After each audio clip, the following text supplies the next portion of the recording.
Good morning, everyone. Welcome to Saturday. If I can get my slides to work. So, Saturday 28th, notices from the manager. For your awareness, a competitor has had a positive lateral flow test yesterday afternoon. They have done all the right things. They've removed themselves from the airfield. They have told all their close contacts and have done a PCR test on their way home. We're awaiting the results of that, and we'll update you once we've got that. A number of people are going to be taking tests today. If you need spare tests, if you don't have any with you, we have a small number available in control if you want to check yourself.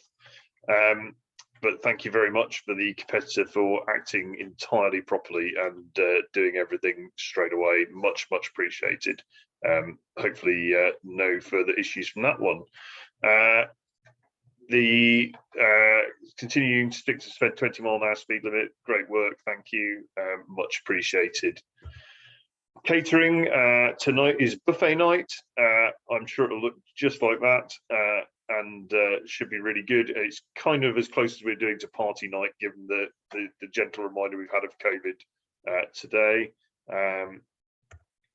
And this evening, Mark Davenport and his team are going to be running an open mic night for the sort of party feel. And if you want to speak to Mark to offer your services in performing your particular talent, then please have a chat with him.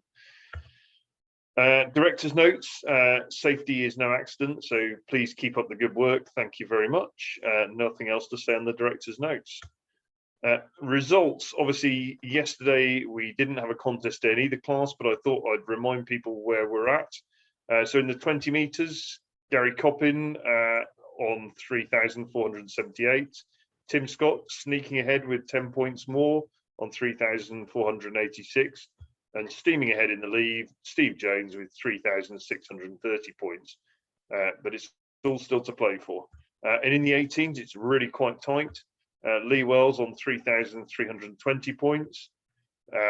Darren Francis on 3,398 points. And Philip Jones on 3,414 points. So very much all to play for in the 18 meters. Colin, over to you for the weather. Thanks, Ed. Get my slides up and running.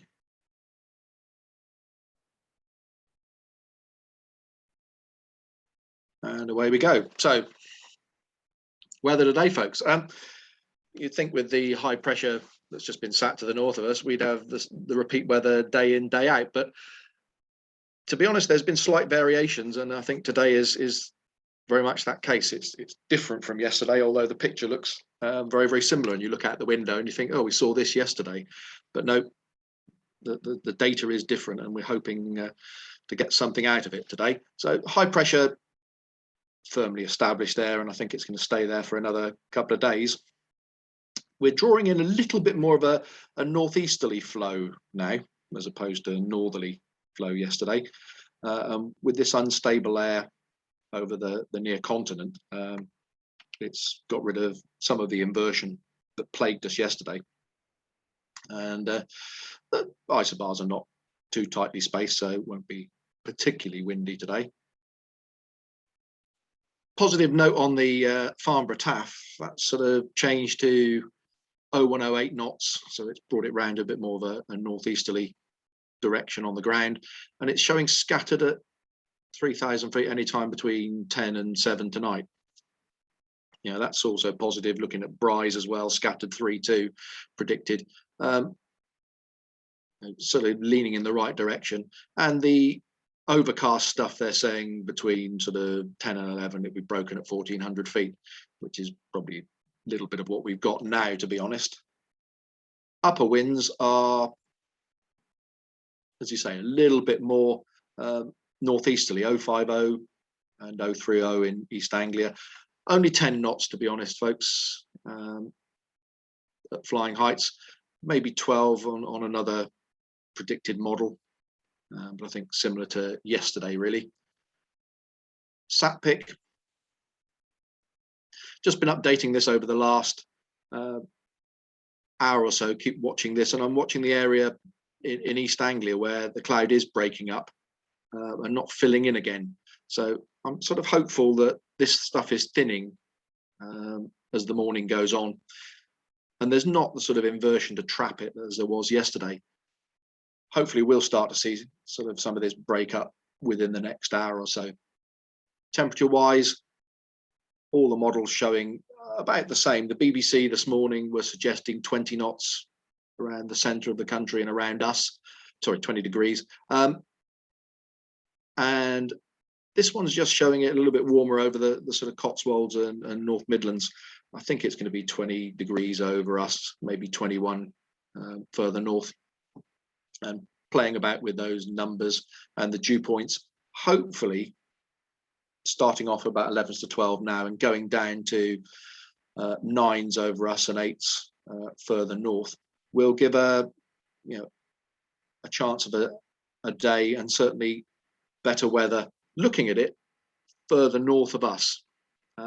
This is our sort of predicted sounding.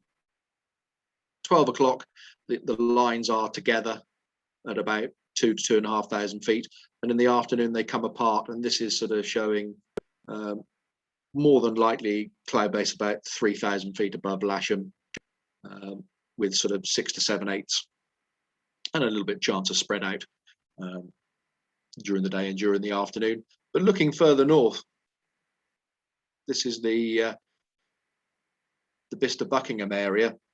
I'm plugging in about 9 degrees. I'm getting 4,500 foot cloud base, cloud tops 5.5 to 6, but with some risk of spread out. And then east of that, over the Cotswolds, looks very similar. The line up through there, again plugging in the temperatures and dew points, getting somewhere around 4.5 to 5,000 feet, but again with a little bit of risk of spread out. So better further north and west seems to be the order of the day. Looking at the actual soundings, and this sort of yesterday, I remember when I put the Larkhill ascent up, as people said it was obvious when you put that one up what was going to happen. This is the Nottingham overnight. Inversion sat here at about 3,000 feet, but nowhere near as strong as the one from Larkhill yesterday. Looking west, Camborne had that same inversion as yesterday, really strong 3,000 foot inversion. And looking east at Hurstmonceux, the midnight ascent, there was no inversion at all. So I'm pretty comfortable that the inversion has sort of gone or is slowly dissipating, and it won't be a huge factor today. And hopefully give us a chance for a little bit more cumulus and sun to break through. Top Meteo showing really what we've got now. This is the cloud amounts at sort of 10 o'clock. And then if you look, sorry about that, that's tomorrow, folks. So if you dial it forward,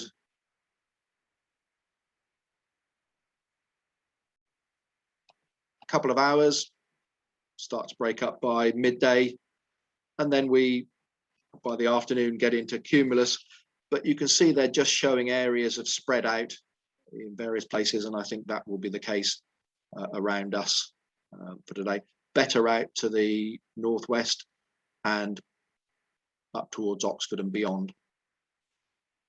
Another couple of hours, you still see bits of spread out, but it looks, 4 to 6/8 in this area here, and that goes on till 5, 6 o'clock. BBC this morning were showing certainly much clearer in the sort of central belt from sort of Husbos all the way down to us and west of us. So far less cloud than there was yesterday. Thermal heights, if we look at it from sort of 1 o'clock onwards, you can see they're suggesting it's already going here where the cloud has broken up, but not quite going yet here, still 2,500 feet probably. But certainly by 2 o'clock, pretty good over the area to the northwest of us, up to Oxford, out to Aston Down and beyond there. 1,300, 1,400 meters, 3,500, 4,000 feet. And by late afternoon, they're indicating 1700 meters in this area here along the Cotswolds. We've probably still got 3,000 to 3,500 feet here. So better area out to the northwest. And as you would guess, that's where Top Meteo are suggesting will be the best task area. And this doesn't look too dissimilar to SkySight. It hasn't updated yet. It's still at the 5 o'clock in the morning update, and we'll see what it does a little bit later. But tasking out to the northwest and north is the order of the day, folks. Okay. Back over to you, Ed. You should be able to restart your screen share. Thanks, Colin. For some reason, the presentation's gone all the way back to the beginning.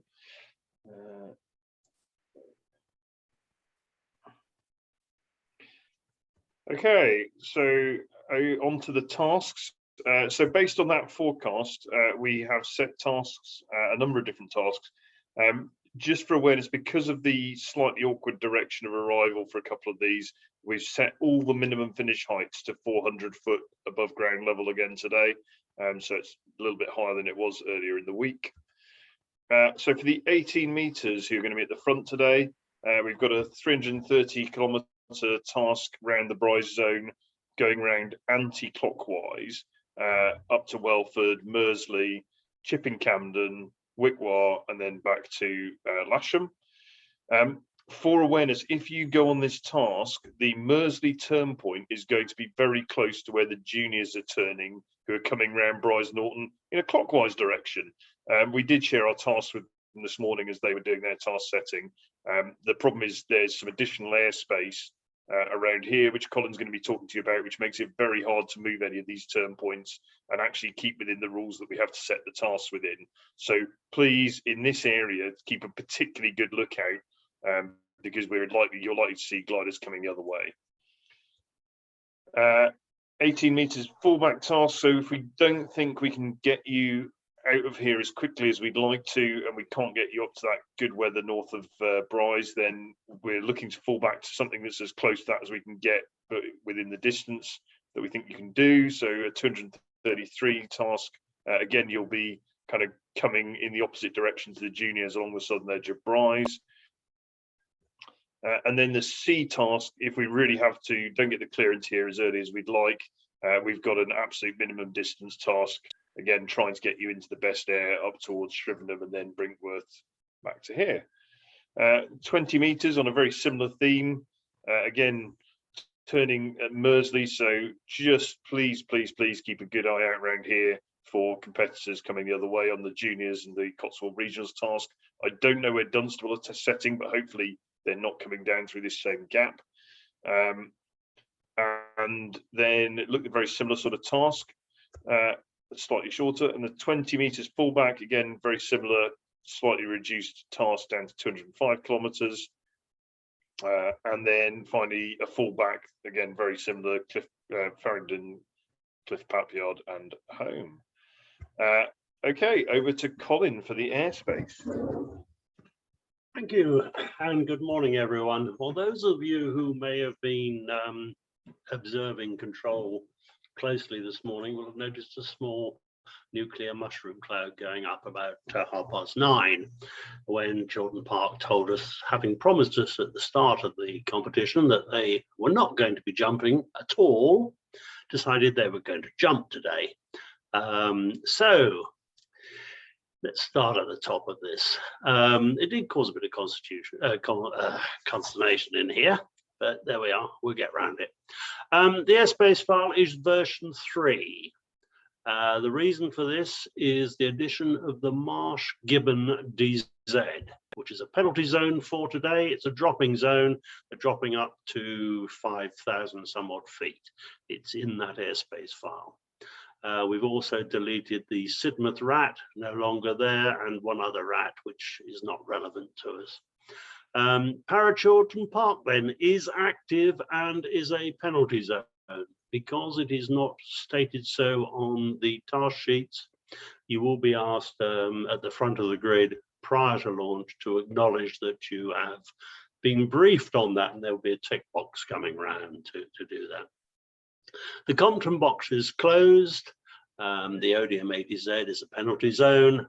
Marsh Gibbon DZ is a penalty zone, and Parrot Chalgrove is not a penalty zone. Some advisories: proximity to Bristol CTA. Yep, be careful, 4,500 feet, I think, in the area of your interest. Proximity to Luton, you need to just be aware of that. And proximity to Parahinton, you are comparatively close to that. It is a penalty zone because it's a permanent penalty zone as far as we're concerned. A little bit of local information. I had a word with Popham this morning. Still very happy, if need be, to offer you sanctuary. And they say that if they're using runway 303, they will be using right-hand circuits on that. They normally use left, but they will be shooting right-hand circuits on runway 03 if 03 is active. And that's all because of Carfest, which we'll talk about a little bit further on. The juniors are tasking near Winslow, which is up near the Mersey turning point. And I will show you a little bit of that in a minute to show the proximity of it. So Carfest, let's get this one out of the way. There is Popham. There is runway 03 at Popham, which is their preferred runway probably today, but that's not guaranteed. That's the Popham, the Papa Oscar Papa turning point there. Carfest is situated in this area, and I'm told there'll be well over 20,000 people there today. So yeah, you need to be careful. And I'm not going to say any more about that. So there is the primary task. I've actually used the 18-meter A task to illustrate it, but it shows what we want to say.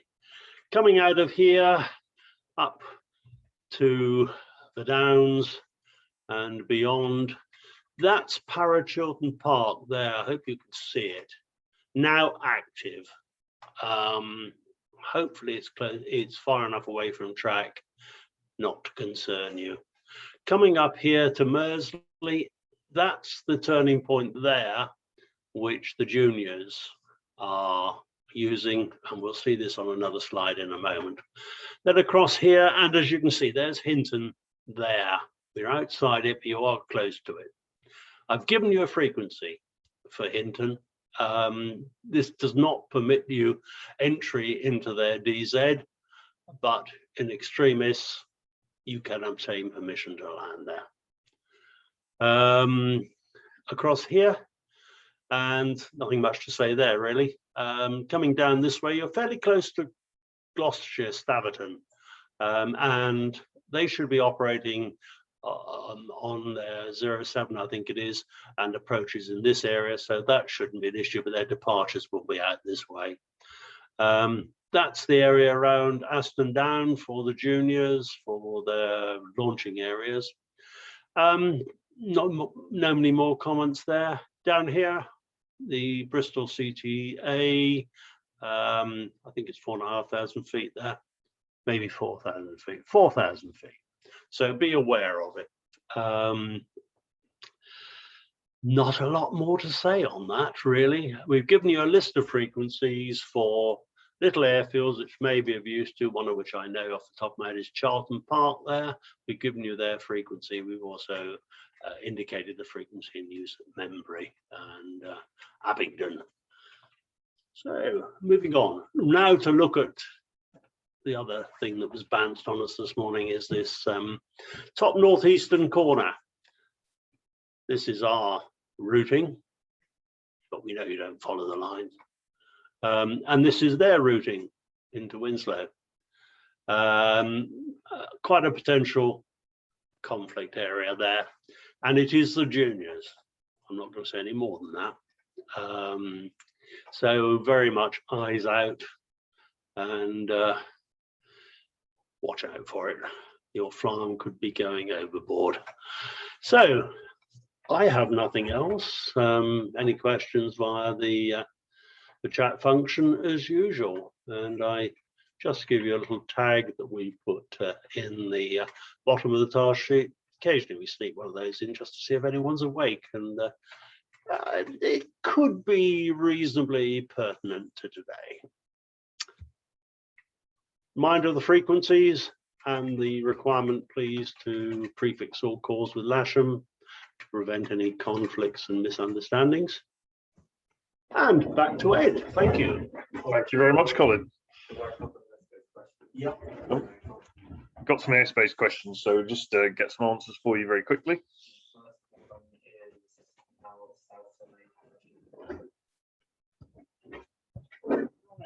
Parasite Sony is not a penalty zone. Best intelligence we can get on that is they're not dropping. And the second question was about the location of the temporary drop zone. I'll share my screen again. Yep, we'll do that. We'll just put a picture of where this temporary drop zone is at Marsh Gibbon. It is in the airspace file. I'm just going to share my screen now. Right, thank you. Can you put your, yes, that's it there. Michael's indicating where it is. It's a 2 nautical mile ring round there, up to 5,500 feet, I think. It's all right. 5,400 feet.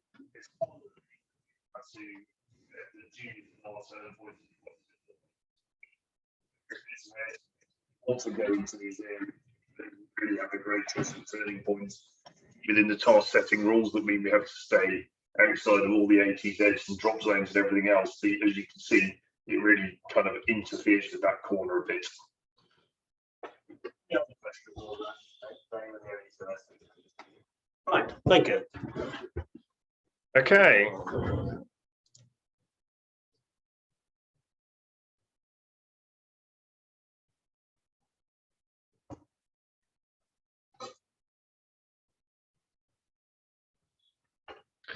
So I think we've done that one. Okay, so we are down here on 09 today. Relights to the south in on the grass in 09.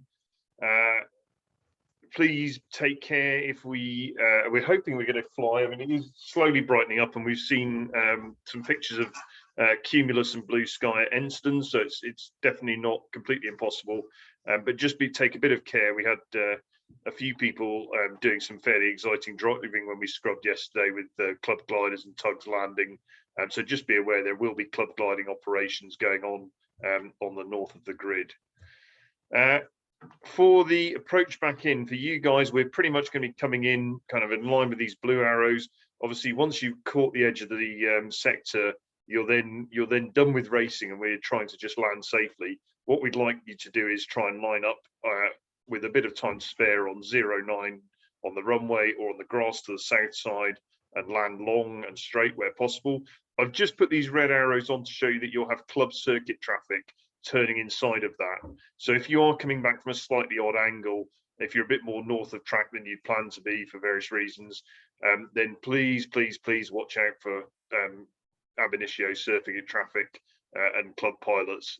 You haven't got the whole airfield to yourselves. We'll try and keep it as minimal as we can, but there is obviously a little bit more of a risk of conflict with the direction that we've got. Club operations, again, talked about that. Finishing called 10K, it's all been good so far. Please land long and don't taxi off. No change from the previous days. Scoring, again, well done. Everyone's been handing in their traces in a really timely manner, so we've been able to get the scores out quite promptly. Questions? Have we got anything else, Michael? Not at the moment. Okay, I think that's it for questions. First launch, not before 11:15. It's probably likely to be more like sort of 12 o'clock, but we will keep our options open in case it breaks up a little bit sooner than we'd thought. Last launch 1800, and next briefing 10 o'clock tomorrow. Tomorrow's looking like quite a good day, so those that are contemplating Met Roulette might want to think that it might be a reasonable length task tomorrow, but still enjoy the party this evening. And there will be a tick sheet for the Tilton Park active drop zone, which isn't on your task sheets, which I will come around and get off you before launch. So thank you very much. Have a great day.